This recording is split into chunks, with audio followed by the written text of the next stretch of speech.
खिलाफ उंगलियां यूं ना उठाया करो, भिड़ने से पहले अपनी औकात का अंदाजा लगाया। मैं ले जाऊंगी घर से एक मुट्ठी चावल, पहले अपनी फैमिली का मुंह देख लेना।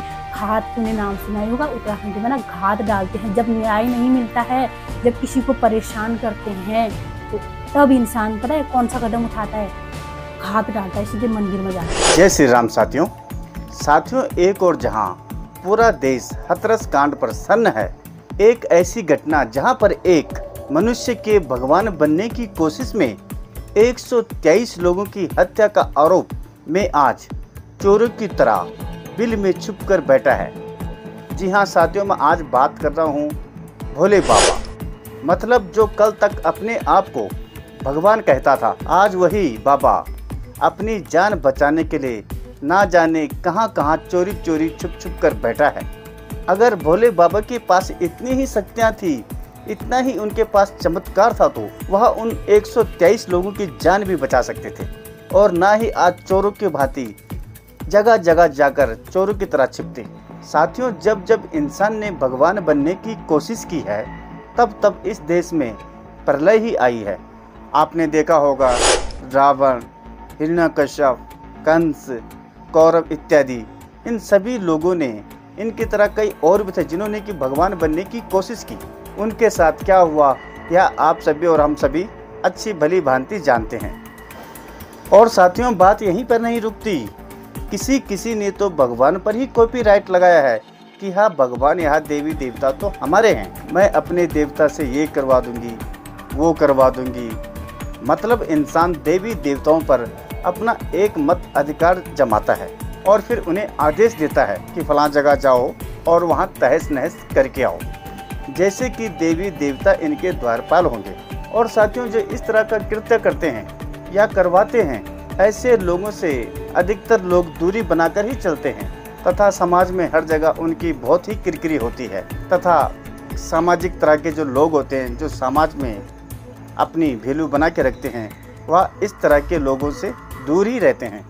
एक बार साथियों, मैं आपको फिर बता दूं, यह मेरा चैनल एक रिएक्शन चैनल है।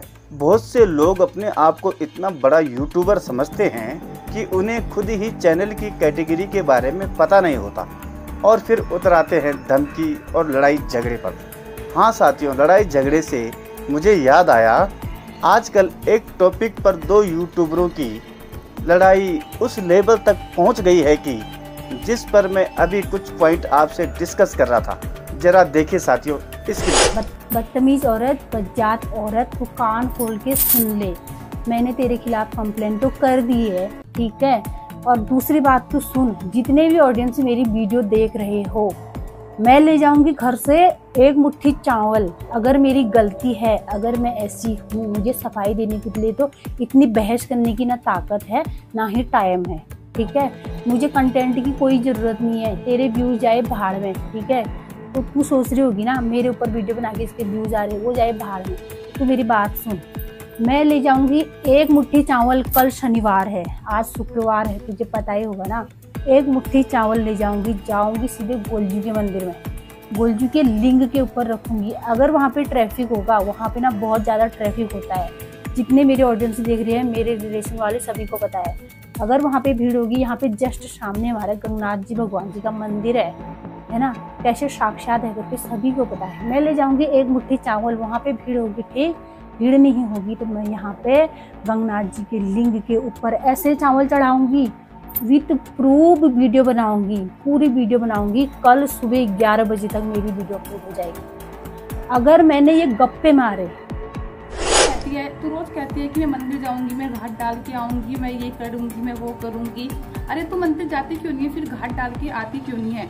अगर तू इतनी सच्ची है तो जा मंदिर में घाट डाल के आ और वहां से जाके सबको वीडियो बना के दिखा, लाइव दिखा, चाहे वीडियो बना के ला कि देखो मैंने घाट डाल दी। जिसके ऊपर तू घाट डालना चाह रही है, अगर वो तेरे से इंसान अगला बंदा खुद कह रहा है कि तू जा घाट डाल के आ, रोज रोज यहाँ बैठ के धमकी मत दे। अगर तू सच्ची है, तो तू जाके घाट डाल के आ। और तू कहती ना लास्ट बार अपने बच्चों को, अपने पति का मुंह देख ले, मैं लास्ट बार देख लूंगी, तू डाल के आ अगर तू सच्ची है तो। क्योंकि मैं सच्ची हूँ, मैं झूठी नहीं हूँ, इसलिए मैं तुझसे निडर होकर बोल रही हूँ, तू घाट डाल के आ। पर तू घाट डाल के नहीं आएगी, पता है क्यों? क्योंकि तू झूठी है। क्यों? अब आते हैं सीधे मेन मुद्दे पर। कि आखिर यह मामला है क्या। साथियों, अगर मैं दोनों ब्लॉगरों की बात करूं जिनके बीच की यह लड़ाई बहुत ही बड़े लेवल पे चल रही है, तो एक का नाम है रश्मि और दूसरी का नाम है हेमा। साथियों, दरअसल रश्मि के पास आकाश नाम से एक चैटिंग आती है। वह आकाश नाम का रश्मि को एक मैसेज लिखता है कि मेरे पास हेमा बिष्ट के खिलाफ कुछ सबूत हैं जो कि मैं आपको देना चाहता हूँ। और फिर वह रश्मि को इंस्टा के जरिए वह सारी चैटिंग दे देता है जिसमें कि उसकी और हेमा के बीच कुछ चैटिंग हो रखी है, और वह इंस्टा के जरिए सारी चैटिंग रश्मि को भेज देता है।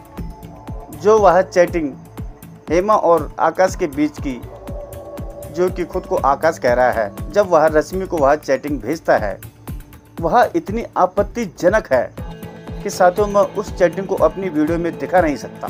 साथियों, जब आकाश उस चैटिंग को रश्मि को भेज रहा था उस समय रश्मि और हेमा बिष्ट के बीच यूट्यूब पे बहुत बड़ी कंट्रोवर्सी मची हुई होती है और एक दूसरे पे वह बहुत ही बड़ी बड़ी छींटाकाशी लगाने से नहीं चूक रहे थे। वहीं पर हेमा बिष्ट के कुछ सपोर्टर थे जो कमेंट बॉक्स में आकर इतनी भद्दी भद्दी बातें कमेंट बॉक्स में लिखते थे जो कि सीधे रश्मि तथा रश्मि के बेटे को टच करती थी कुछ बातें। दरअसल हेमा बिष्ट और रश्मि का विवाद इस कदर यूट्यूब पे बढ़ गया कि रश्मि ने हेमा बिष्ट को जब वह चैटिंग मिली तो हेमा बिष्ट से कांटेक्ट करना चाहा इंस्टाग्राम के जरिए, मगर हेमा बिष्ट ने रश्मि को इंस्टा पे ब्लॉक कर रखा था। तो रश्मि ने जो आकाश और हेमा के बीच जो चैटिंग के कुछ अंश थे वह सीधे यूट्यूब पे अपलोड कर दी, जिससे कि हेमा का पारा 7वें आसमान पे पहुंच गया जब वह इस तरह की चैटिंग यूट्यूब ब्लॉग में देखती है रश्मि की।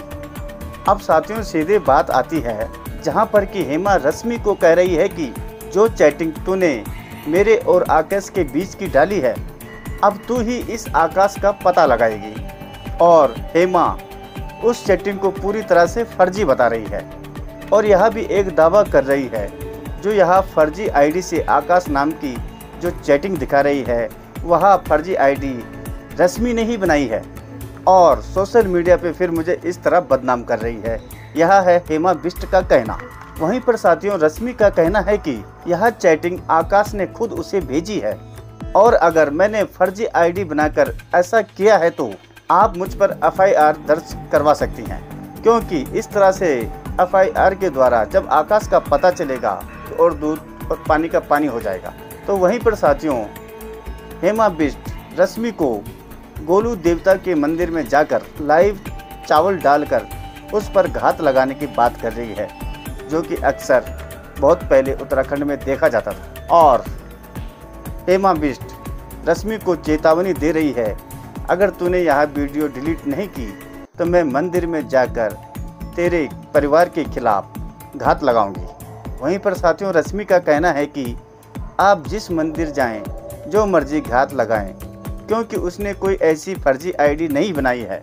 अगर मैंने बनाई होगी तो मेरा नुकसान होगा, इसमें मेरे डरने की कोई बात नहीं। इस तरह साथियों यह विवाद दिन प्रतिदिन बढ़ता ही जा रहा है। वहीं पर साथियों, अगर आप इनकी वीडियो के कमेंट सेक्शन में जाएंगे तो जो कमेंट कर रहे हैं इनके सपोर्टर साथियों, आप देखोगे इतनी भद्दी भद्दी बातें, इतनी भद्दी भद्दी गालियाँ वो लिख रहे हैं कि ना जाने वो किस माहौल में रहते हैं और कैसे परिवार से ताल्लुक़ करते हैं। अधिकतर इनके कमेंट सेक्शन में फर्जी आईडियों का बोलबाला है, जो कि बिना पहचान लिए तरह तरह के गंदे गंदे कमेंट सेक्शन में लिख रहे हैं और इन्हें लगता है कि अगर हम ऐसा लिखेंगे तो हमारी वाहवाही होगी।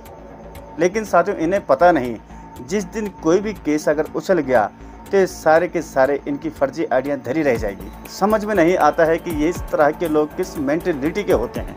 अब मैं साथियों दोबारा वहीं पे आता हूँ, हेमा बिष्ट और रश्मि पे। तो मेरा हेमा बिष्ट को एक सुझाव है कि अगर आपको लगता है कि यह चैटिंग आपकी नहीं है तो आप सीधे साइबर सेल में जाकर इनके खिलाफ कंप्लेन कीजिए और आकाश नाम के इस आईडी को आपको रिपोर्ट करनी पड़ेगी। अगर सचमुच ही रश्मि ने आकाश नाम की फर्जी आईडी बनाई होगी तो रश्मि इस अपराध से नहीं बच सकती है, मगर अगर रश्मि ने यह फर्जी आईडी नहीं बनाई है और सचमुच ही आकाश और आपके बीच की अगर यह चैटिंग है तो आपको रश्मि से रिक्वेस्ट कर उस वीडियो को डिलीट मारने की रिक्वेस्ट करनी चाहिए तथा वीडियो को डिलीट करवाना चाहिए।